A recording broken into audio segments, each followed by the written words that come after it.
Des coups d'État en cascade en Afrique de l'Ouest après le Mali et la Guinée. C'est au tour du Burkina Faso. Quelques citoyens béninois rencontrés à Cotonou réagissent par rapport à l'effet contagion de cette crise qui secoue la sous-région ouest africaine. Des citoyens et des agents de la police républicaine ont perdu la vie dans un affrontement à Kogandji, situé à 3 km de Monkwa dans la commune de Savalou.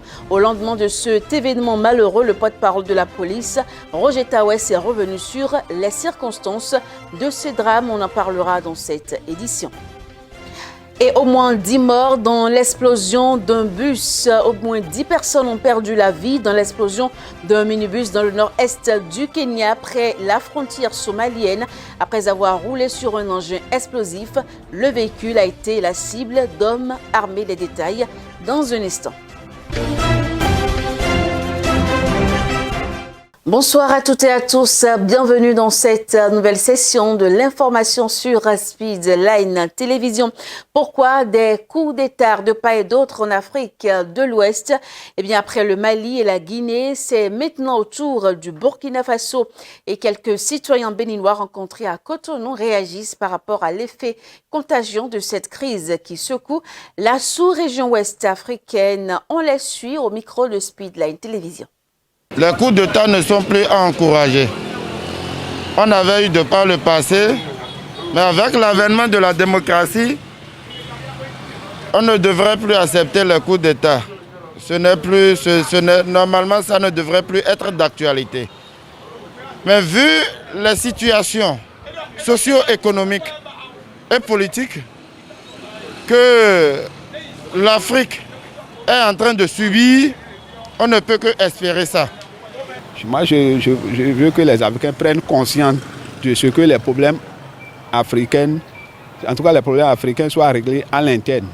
Et non, on s'appuie sur, comment on l'appelle, sur des rumeurs ou sur un oui ou sur un non. On va au coup d'État. Là, moi, je veux que les Africains prennent conscience de ce que nous avons tellement de problèmes. On a des problèmes d'ordre alimentaire, d'ordre sanitaire, plein de choses. Mais les coups d'État, ça ne peut pas régler ça. Ce n'est pas les coups d'État qui règlent les problèmes. Les problèmes se règlent dans le sens, en tout cas, d'un dialogue bien nourri. Ce qu'il faut faire, il faut associer tout le monde. Il faut une gestion inclusive. Est-ce que vous voyez? Pour éviter de pareils ennuis. Est-ce que vous voyez? Même si les gens ne vous font pas coup d'État, il faut craindre. Parce qu'on a vu la peur s'est emparée d'autres chefs d'État. Si je prends le chef d'État ivoirien, la rémunération des militaires, vous avez vu comment il a débloqué de l'argent. Jusqu'en février, il est pris de panique. Parce qu'il se dit reprochable. Troisième mandat, tout ça là, ça peut vous créer des ennuis. C'est des situations qu'il faut éviter. Mais nous, on ne dit pas aux gens de faire coup d'État, mais on vous donne des idées pour éviter les coups d'État. Africains que nous sommes là, on est assoiffés de pouvoir. Qu'est-ce qui vous dit que ceux-là, les putschistes, les militaires qui prennent le pouvoir là, ils vont bien gérer par la suite? On n'a pas une garantie qu'après avoir pris le pouvoir, ils vont bien gérer le peuple, ou bien ils vont gérer de manière à ce que ça rencontre l'attente de la population. On n'a pas cette garantie. Donc les gens viennent, ils font du désordre, peut-être d'un jour à l'autre. Autant jadis, quand un militaire fait coup d'État, un autre militaire qui vient le destituer, vice-versa. Donc ce n'est pas qu'ils sont là, pour l'éternité. D'un jour à l'autre, il peut y avoir le revers du médaille. Le cas du Mali et du Burkina, par exemple, je crois que le type, il est dans le délai constitutionnel. Donc je ne vois pas pourquoi on l'a enlevé. Moi, je déplore ça de toutes les manières, je déplore les coups d'État. Quand nous prenons le cas du président Putsch, le président Putsch Goïta, vous voyez, les bases françaises sont là il y a plus des années. Ils n'ont jamais eu un pas. Sur les djihadistes. Mais une fois que la base malienne même s'est installée, vous voyez comment l'armée est en train d'évoluer à prendre ces espaces. Donc vous voyez déjà l'efficacité de ces hommes d'État. Donc il se pourrait, et il me semble beaucoup que ces chefs d'État africains sont complices, sont en complicité avec le président français pour l'évolution du djihadisme, puisque en faisant ça, eux ils profitent de ces espaces pour prendre nos ressources minières et s'en vont avec. Donc en réalité, c'est qu'ils nous volent, que la France se départisse de l'Afrique et laisse l'Afrique tranquille pour que l'Afrique puisse se développer. Le président de la République, Patrice Talon, a pris part aux côtés du CEPER de la sous-région dans la matinée de ce vendredi 28 janvier 2022 par visioconférence à un sommet extraordinaire de la conférence des chefs d'État et de gouvernement de la CEDEAO. L'ordre du jour a essentiellement porté sur la situation politique au Burkina Faso. On suit ici le ministre béninois des Affaires étrangères à ce propos. La conférence des présidents de notre sous-région s'est réunie de manière extraordinaire suite au coup d'État qui est intervenu au Burkina Faso, comme vous le savez. La rupture dans les ordres constitutionnels des États, particulièrement notre sous-région, devient sujet de grande préoccupation et a conduit nos présidents à se pencher sur cette situation. Ils ont délibéré et leurs conclusions principales sont les suivantes. D'abord, ils condamnent sans réserve et fermement le coup d'État qui est intervenu au Burkina Faso. L'accès au pouvoir par la violence, par la rupture dans les ordres constitutionnels, est une chose qui est condamnée par l'acte constitutif de notre organisation, le protocole additionnel de la CEDEAO, et il n'est pas tolérable que cela soit accepté. C'est pour cela que la deuxième mesure que les chefs d'État ont prise après avoir condamné ce coup d'État, c'est d'exiger la libération immédiate du président Roch Christian Kaboré, qui, comme vous le savez, a été arrêté par les forces de l'ordre de son pays. Et cette libération doit être immédiate. Troisièmement, les chefs d'État demandent le rétablissement d'une situation constitutionnelle normale. Et pour ce faire, ils ont décidé d'envoyer le comité des chefs d'état-major de nos armées à Ouaga, ainsi qu'une délégation des ministres des Affaires étrangères, délégation à laquelle se joindra le représentant spécial du secrétaire général des Nations Unies pour l'Afrique de l'Ouest et le Sahel. En plus de cela, les présidents ont décidé de suspendre immédiatement le Burkina Faso de toutes les institutions de la CEDEAO et examineront au cours d'un sommet extraordinaire jeudi prochain, jeudi 4, ils examineront les conclusions des missions qui viennent ici de dépêcher. Ils examineront les recommandations des ministres des Affaires étrangères qui seront sur leur table, et cela pourrait les amener à prendre d'autres mesures. Je veux dire que le président Talon, à l'instar d'un certain nombre de chefs d'État, a proposé que le pacte additionnel concernant la démocratie et le respect des ordres constitutionnels dans notre sous-région, dans le cas de la CEDEAO, soit revu. Et donc les termes de cette révision font l'objet en ce moment d'un travail et certainement qu'au cours du prochain sommet, les conclusions et la version finale de ce qui est recommandé sera connue. Et j'en parlais à l'instant, à l'entame de ce journal, des citoyens et des agents de la police républicaine ont perdu la vie dans un affrontement à Kogandji, situé à 3 km de Monkpa. Nous sommes dans la commune de Savalou. Il faut dire que la scène s'est déroulée ce samedi 29 janvier 2022 et au lendemain de cet événement malheureux, le porte-parole de la police républicaine, Roger Tawes, est revenu sur les circonstances du drame. On le suit. Courant décembre 2021, la population de Monkpa, réputée généralement calme, a constaté puis a signalé au commissariat de la localité un certain nombre de faits peu ordinaires. Il s'agit d'actes de violence et de destruction de biens opérés par des fidèles de la secte dénommée Azaël à Ouian, installés depuis quelques années dans le hameau Kogandi, à 3 km de Mokpa dans la commune de Savalou. Coups et blessures volontaires, menaces de mort, vol de récoltes et destruction des biens appartenant à autrui sont entre autres le martyre que font subir quotidiennement aux populations les membres de cette secte ayant pour gourou le sieur Podekon Mesme. Les membres de la secte justifient leur acte par une inspiration divine.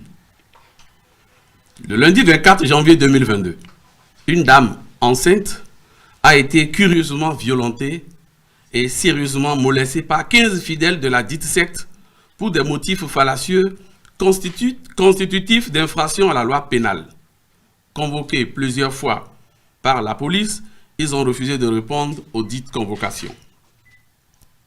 C'est alors qu'une équipe du commissariat de Mokpa s'est rendue au siège de la secte pour rencontrer son premier responsable et comprendre les causes réelles de tels agissements de leur part. Mais elle s'est vue opposée par des fidèles violents et drogués, un refus catégorique d'accéder à leur siège. L'équipe de la police a fort heureusement échappé à une séquestration après l'érection de plusieurs barrages faits de troncs d'arbres sur la voie par ces soi-disant fidèles. En effet, les fidèles de cette secte professent la fin du monde.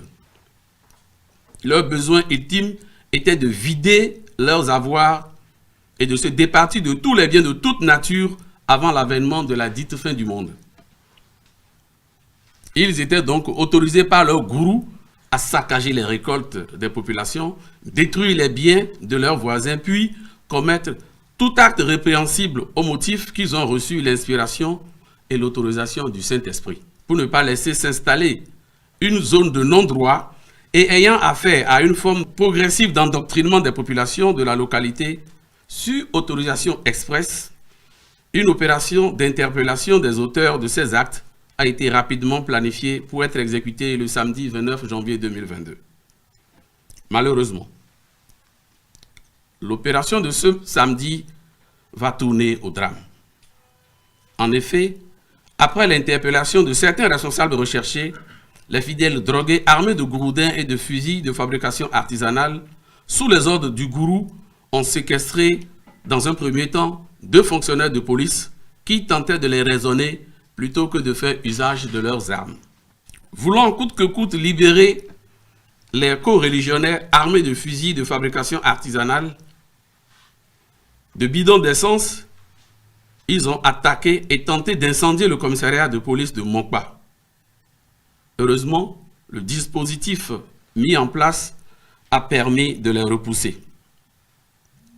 Les négociations entreprises par le biais des élus locaux pour libérer les 2 fonctionnaires de police n'ayant pas abouti, l'équipe de fonctionnaires de police s'est rendue dans la brousse où les membres de cette secte se sont retranchés à l'effet de retrouver leurs collègues. Malheureusement, ils découvriront les corps de ceux-ci froidement assassinés. Des avis de recherche ont été lancés pour retrouver les responsables de cet acte afin qu'ils répondent de leurs actes. La situation est relativement calme sur les lieux. Les recherches se poursuivent et les opérations de sécurisation des populations se sont intensifiées sur le terrain.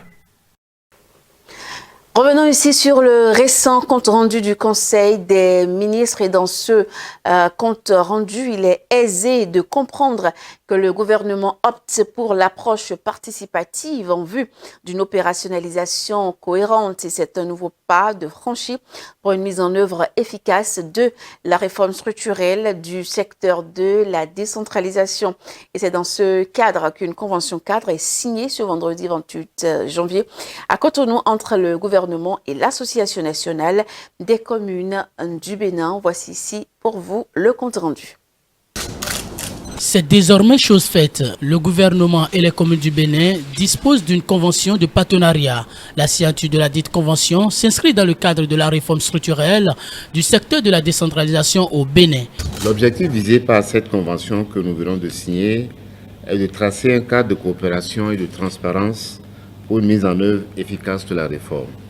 Et à travers cette convention, nous nous donnons ainsi le moyen de réussir la réforme dans une dynamique intégrée pour la promotion du développement local et le bien-être des populations. La signature d'une telle convention entre la NCB et le gouvernement est inédite.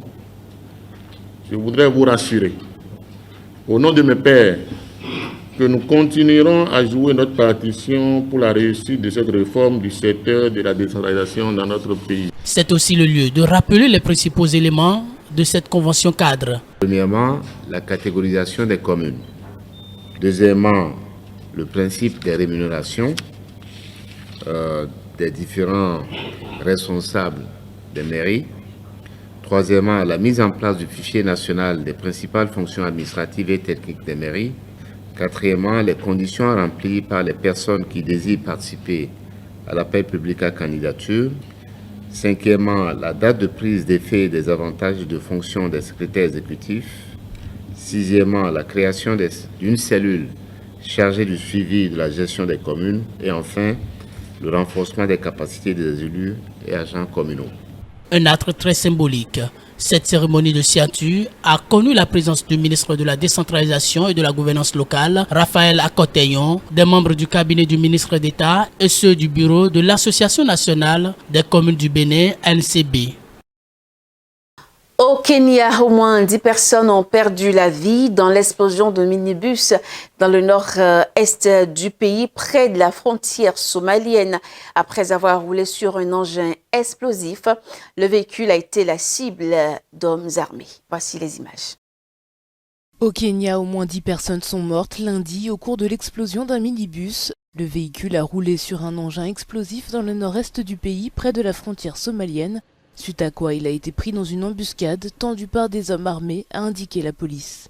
Les assaillants ont ouvert le feu sur le véhicule de 14 places à environ 8 km de la ville de Mandera. Un rapport de police indique qu'une équipe de patrouille de l'unité des services généraux qui se trouvait à pied à proximité a engagé les assaillants qui ont pris la fuite en direction de la frontière. La police a ajouté que les assaillants ont utilisé des armes à feu et des grenades propulsées par fusée pendant l'assaut. L'attaque n'a pas été revendiquée. Après des alertes françaises et allemandes sur de possibles attaques, le Kenya avait renforcé vendredi la sécurité dans la capitale Nairobi et plusieurs autres villes. Toujours sur le continent direction l'Angola où le président vient de présenter son programme hausse du salaire minimum, hausse des salaires des fonctionnaires, lutte contre la corruption. Voilà donc quelques propositions qui figurent dans le programme que le président angolais João Lourenço a présenté à ses partisans. Il brigue un second mandat au mois d'août. Hausse du salaire minimum, hausse des salaires des fonctionnaires, lutte contre la corruption, voilà quelques propositions qui figurent dans le programme que le président angolais João Lourenço a présenté à ses partisans. Ce dernier, qui brigue un second mandat au mois d'août, a placé l'économie au cœur du programme de son parti, le MPLA, qui dirige le pays depuis son indépendance en 1975. Depuis son arrivée au pouvoir en 2017, le président a tenté de réveiller une économie en berne et lancé une campagne anticorruption pour récupérer des milliards de dollars qui soupçonnent avoir été détournés sous la présidence de son prédécesseur, José Eduardo dos Santos. Une enquête vise d'ailleurs sa fille, Isabel dos Santos, soupçonnée d'avoir détourné des fonds publics. Quant à son demi-frère, José Filomena dos Santos, il a été condamné en août 2020 à 5 ans de prison pour le détournement de revenus pétroliers. En 2002, après plusieurs décennies de guerre civile, l'Angola a connu un boom pétrolier qui a permis de développer routes et hôpitaux, mais cette croissance a peu profité à la population et a fait de Luanda l'une des capitales les plus chères de la planète. En 2014, la chute des cours du pétrole a plongé le pays dans une sévère crise économique. En Afrique du Sud, de son côté, Jacob Zuma lance un nouveau recours dans son procès pour corruption. L'ex-président sud-africain Jacob Zuma s'est présenté ce lundi devant la justice après avoir déposé un nouveau recours dans son procès pour corruption. Les détails dans ce reportage. L'ex-président sud-africain Jacob Zuma s'est présenté ce lundi devant la haute cour du KwaZulu-Natal après le dépôt d'un nouveau recours dans son procès pour corruption. L'ancien chef d'État tente de faire appel du rejet par le juge Pete Cohen de sa demande de plaidoyer spécial dans laquelle il demande le retrait du procureur principal Billy Downer ainsi que son acquittement des accusations de corruption. Lors de l'audience, l'avocat de la défense Medali Mpofu a fait valoir que son client a été traité différemment de tous les autres. Il affirme que la procédure adoptée dans la demande d'appel est irrégulière et hors de l'ordinaire. Le procès de l'ex-président doit reprendre le 11 avril. À l'international, on retient que l'Europe du Nord est durement touchée par la tempête Malik à Copenhague. Un centre de dépistage de la Covid-19 s'envole, pris dans les vents puissants de cette tempête qui a traversé toute l'Europe du Nord. Ce week-end, au moins 4 personnes sont mortes et dans les pays du Nord, des pluies intensives et des chutes de neige ont perturbé la circulation. À Copenhague, un centre de dépistage du Covid-19 s'envole, pris dans les vents puissants de la tempête Malik, qui a traversé toute l'Europe du Nord ce week-end. Au moins 4 personnes sont mortes. Dans les pays nordiques, des pluies intensives et des chutes de neige ont perturbé la circulation. En Estonie, les secours ont été appelés pour intervenir sur une centaine d'incidents causés par la tempête, principalement pour des accidents de la route et des voitures piégées par la neige. Désormais, c'est le risque de verglas qui prédomine. En Pologne, des arbres sont tombés sur des voitures, des bâtiments, des toitures et des lignes électriques ont été endommagées. Les pompiers ont été appelés plus de 9000 fois pour secourir les gens dans la tempête. Des rafales de vent de plus de 160 km/h ont également soufflé sur l'Écosse, provoquant une perturbation du trafic et des coupures d'électricité. Dans le pays, près de 16 000 foyers étaient déjà privés de courant quand une seconde tempête, appelée Cory, a frappé le pays. Selon les fournisseurs d'énergie, certains clients devront attendre plusieurs jours avant d'être reconnectés au réseau électrique. Et voilà qui vient mettre un terme à cette édition. Merci à vous de l'avoir suivi. L'information reste donc en continu sur Speedline Télévision.